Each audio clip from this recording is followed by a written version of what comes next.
¿Qué tal amigos? Este video se basa en el resumen del libro Los orígenes del saber, escrito en 1999 por André Jordan y Gerard de Becci. Estos dos personajes especializados en educación. Este libro se divide en tres partes. La primera parte se llama Análisis de los conocimientos científicos adquiridos. La segunda parte se llama Las concepciones personales. Y la tercera parte, las concepciones, un instrumento de integración y decisión. Bueno, básicamente este libro se desarrolla inicialmente con un estudio de 15 años realizado por estos dos personajes, por estos dos autores, sobre las representaciones científicas que tenían los estudiantes en su etapa escolar. Bueno, estas investigaciones arrojaron como resultado que estos procesos de aprendizaje han tenido un error constante debido a que crean concepciones falsas en los estudiantes, dan ideas erróneas y que estas estructuras pues más adelante van a perjudicar el desarrollo integral del estudiante. Critica a la temática de aprendizaje aplicada con la misma técnica de enseñanza mecanizada. ¿Qué quiere decir esto? Que la metodología utilizada para corregir estos errores que se han presentado por estas mismas temáticas vuelven y se reutilizan. O sea, no hay un cambio específico en cómo desarrollar ese proceso de educación para que los estudiantes adquieran y admitan ese conocimiento. Bueno, pues esto causa que el estudiante cometa los mismos errores siempre.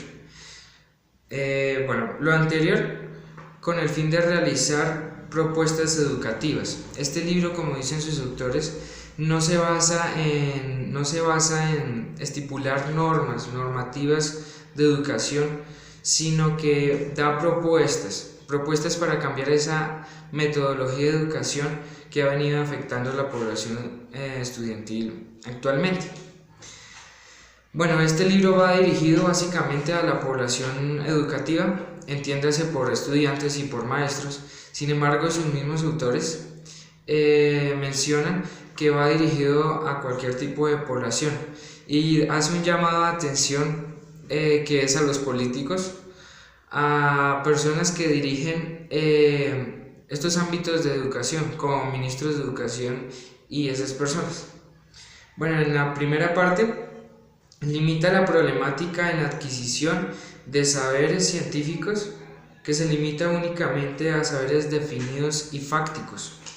¿Qué quiere decir? Que los saberes que se están impartiendo en la dinámica educativa solo tienen que ver con hechos concretos de la ciencia, dando así la imposibilidad de que el estudiante participe como activamente de esa dinámica educativa.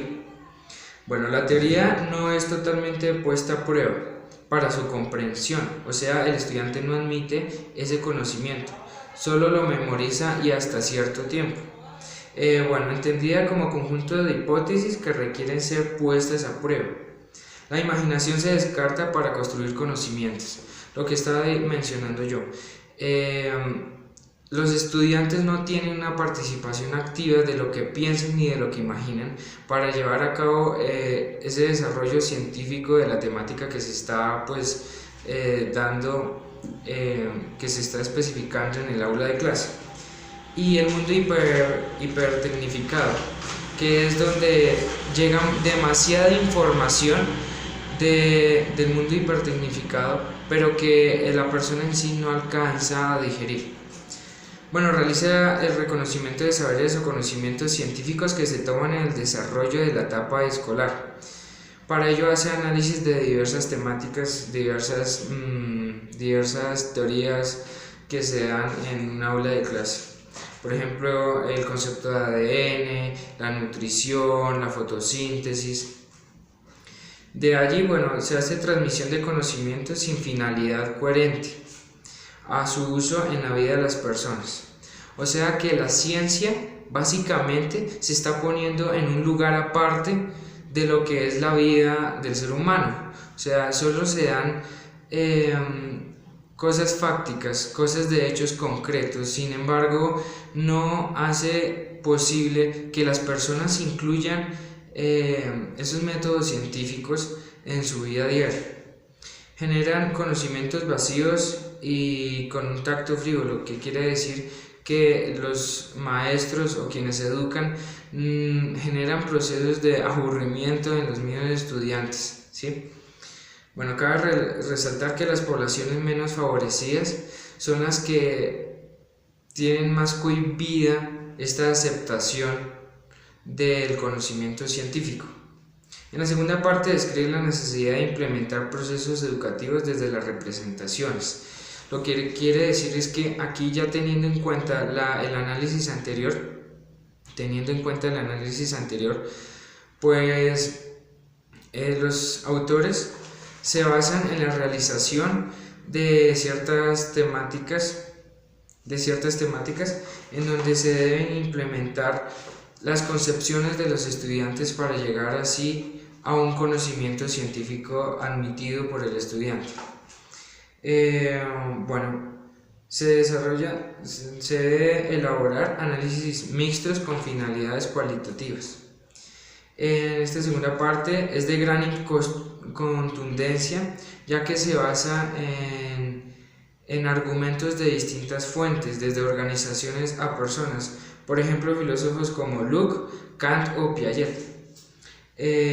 Toma al estudiante como actor de la educación. Ya no se desarrolla un paradigma conductista o cognoscitivo nada más, sino que se imparte una pedagogía constructivista, basándose en cosas coactivas, pero que hacen al estudiante protagonista de lo que es la dinámica de educación. Presenta la idea de innovación para la innovación, donde los maestros están encargados de innovar su metodología para que los mismos estudiantes innoven en sus procesos de educación. Las representaciones o concepciones son necesarias para la apropiación del conocimiento. Se desarrolla la idea de la pedagogía de las representaciones y el marco de referencia, que es donde se estudia el espacio y el tiempo en donde se desarrolla ese proceso de aprendizaje.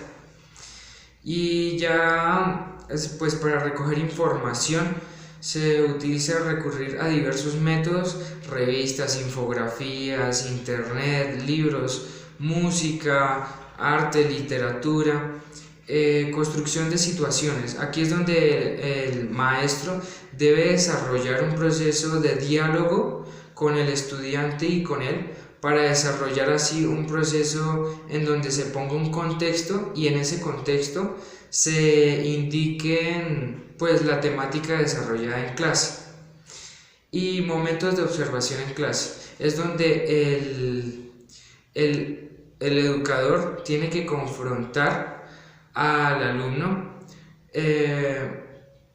con sus preguntas. Me refiero a que con ese diálogo que se estaba dando, el profesor le da partida al estudiante para que ponga sus propias preguntas y sus dudas. En la tercera parte ya resalta la originalidad acerca de la didáctica de la ciencia. Pues ya aquí la tercera parte es la finalización del libro, en donde se concluye con propuestas para que las concepciones personales se vuelvan en concepciones científicas. O sea, desde un conocimiento previo que tiene el sujeto, el individuo, sea un punto de inicio para llegar a esas concepciones científicas. Esa apropiación de conocimientos se realiza gracias a que se toman diversas fuentes de información y que esas fuentes de información sean transmitidas por medio de ayudas didácticas, ¿sí? Las decisiones didácticas dependen, es muy importante, estas decisiones didácticas dependen de la población a la que se está educando. No es lo mismo educar a un niño, a un adolescente y a una persona de tercera edad.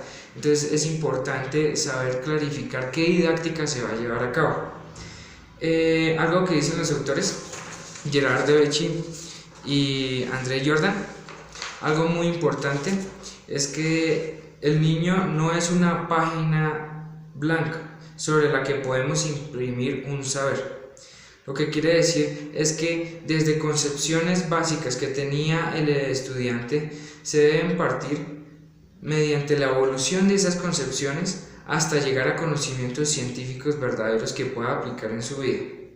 Y bueno, al rechazar las concepciones que tenía previamente el estudiante, lo que pasa es que genera un choque en lo que el profesor o el educador quiere dar a entender y lo que el estudiante quiere usar para su diario vivir, lo que quiere interpretar y lo que quiere entender.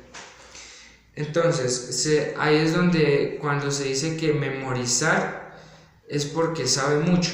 No, este es un concepto erróneo que se tiene, que se da la ilusión de conocer porque se memorizaron un montón de conceptos, pero esto es una idea errónea. Y genera una logomaquia, como mencionan los autores. Una logomaquia es que solo se aprenden palabras, se aprende la finalidad de las palabras, pero no se aprende la finalidad de la temática. Bueno, pues básicamente este libro es desarrollado en torno a eso, a volver los conceptos previos que tiene una persona a conceptos científicos, porque de nada sirve desarrollar conceptos científicos, pero que la persona no se apropie de ese conocimiento para su diario vivir. Lo que genera es fatiga y como rechazo de los estudiantes, de las personas, hacia el saber científico, lo aparta de la humanidad, ¿sí? Y es que el saber científico es inherente al ser humano. Por eso es importante desarrollar conceptos científicos desde concepciones previas de los estudiantes. Muchas gracias.